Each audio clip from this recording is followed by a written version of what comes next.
The arena of Varkesh Prime rose from red desert stone like the ribs of some ancient beast. 100,000 spectators filled its terraces. Scaled bodies, chitin-plated warriors, feathered traders, creatures that breathed methane, and creatures that drank light, all gathered to watch a human die. At the center of the sand stood Lieutenant Kara Volkov of the Terran fleet. Her armor was stripped away, her helmet gone, one pulse blade at her hip. Nothing else. Across from her waited the Varkishi champion. He was enormous, 8 feet tall, 4 arms layered in black armor, grown from his own flesh, mandibles clicking in slow hunger. The crowd chanted his title in deep rhythmic thunder. Worldbreaker. The translator drone hovered above them. If the human survives 10 minutes, her captured unit will be released. If she falls, the prisoners will be executed. The barrier snapped into place around the arena floor. Energy shimmered the sand, trembled beneath heavy alien feet. Worldbreaker did not bow. He charged Kara, moved at the last instant. His upper claws slashed air where her skull had been. She slid under his reach and drove her blade toward the seam of his lower ribs. The blade sparked and bounced away. The crowd roared approval. He backhanded her across the arena. She hit the sand and rolled. Pain burst through her ribs, but she forced herself upright. He was faster than anything that size should be. 2 arms fainted high, 1 swept low. She jumped. The 4th arm caught her midair. There was a sharp crack. White light filled her vision. She hit the ground hard. Her left arm twisted at a sick angle. Broken. The champion stepped forward slowly. He wanted the audience to savor it. He pressed 1 claw down on her shattered arm. The pain was so bright it felt cold. A scream rose in her throat. She swallowed it. Humans did not scream for entertainment. The alien leaned closer, mandibles inches from her face. Hot breath washed over her. The crowd howled for the kill. Kara remembered Earth. Not cities, not oceans. She remembered a training hall under lunar gravity, her instructor pacing between bruised recruits. You will be outmatched, you will be outgunned, you will be outnumbered. Adapt. The claw lifted for the finishing strike. Kara rolled toward him instead of away. The blow smashed into sand. She used her good arm to grab the joint of his wrist and twist with her whole body.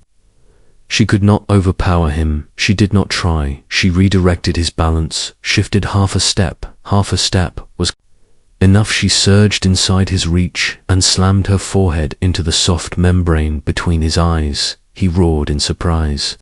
She drew her pulse blade with her right hand and drove it upward under his chin. The blade bit shallow, not fatal, but enough to enrage. He seized her torso with 2 arms and squeezed air, left her lungs in a violent rush. Her vision darkened. She stabbed again, this time at the inside of his elbow. The blade cut deeper. Black blood sprayed across the sand. He flung her away. She hit and skidded, her broken arm dragged uselessly. Worldbreaker advanced again. Now angry, now careless. The arena floor was not flat. Energy nodes glowed faintly beneath thin layers of sand, powering the shield. She had noticed them when she was led in. He lunged. She ran, not in panic, in calculation. Each step jarred her broken arm. Each breath burned. He slashed her thigh. Warm blood soaked her leg.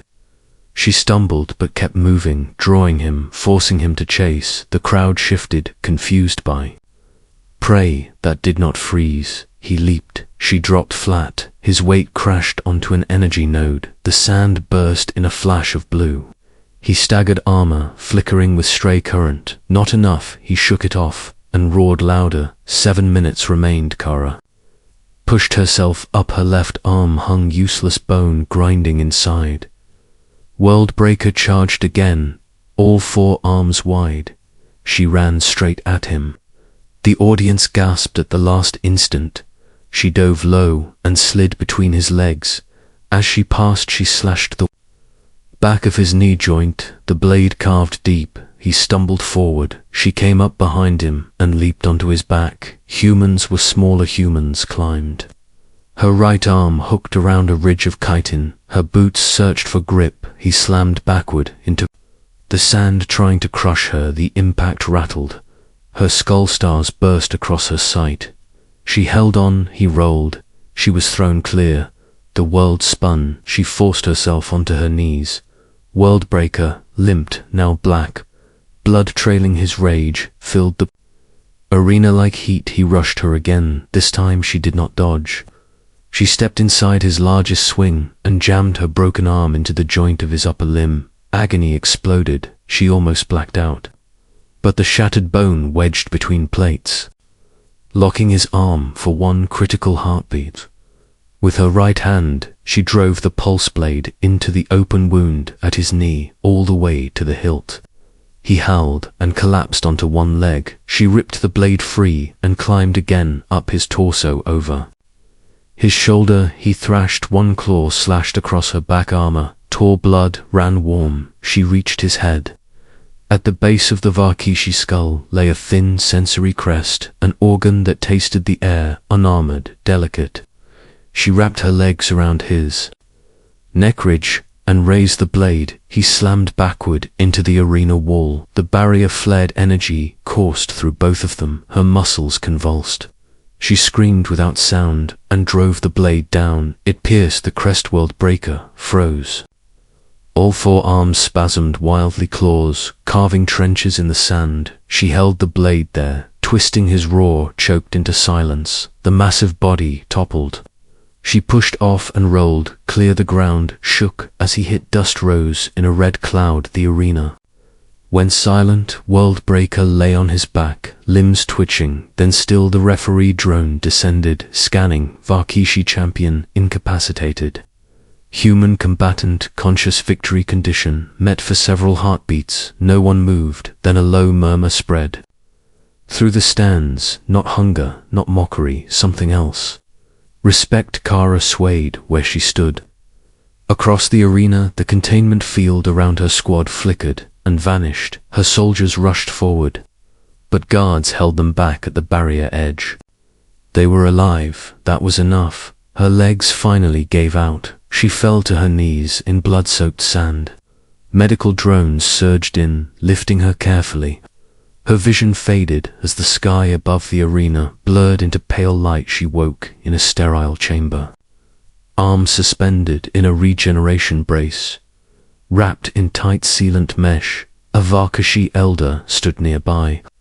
Smaller than the champion, eyes deep and unblinking. You could have yielded. His translator carried no emotion. She turned her head slowly. If I yielded, my people would die. Yes, then yielding was not an option. The elder studied her broken arm. You used your own limb as a tool. You attacked infrastructure. You targeted weakness instead of matching strength. That is not how we fight, Kara managed. A faint smile. That is why you lost. Silence stretched between them. The Empire values power. Today we observed another form. He inclined his head slightly. Your species is physically inferior, but you endure damage that would stop many warriors. You continue after fracture, after blood loss, after certainty of death. She closed her eyes briefly. We adapt. The elder turned toward the chamber exit. Your prisoners are released to your fleet. Negotiations will follow. Kara exhaled slowly as he reached the doorway. He paused. Worldbreaker had never fallen in open arena. Your name will be remembered here. The door sealed behind him. Kara stared at the ceiling lights. Her body ached everywhere. Her arm burned inside the brace, but beneath the pain there was something steady. Pride on a hostile world, under alien suns, before a crowd that wanted her dead. A single human had faced a creature bred for war. Her arm had snapped. Her blood had soaked the sand. She had not stopped. Humanity was not the strongest species in the galaxy, not the largest, not the fastest, not the most heavily armored. Break our ships. We build new ones. Break our cities. We raise them again. Break our bones. We use what remains, and we climb. Even giants fall when humans refuse to. Stay down.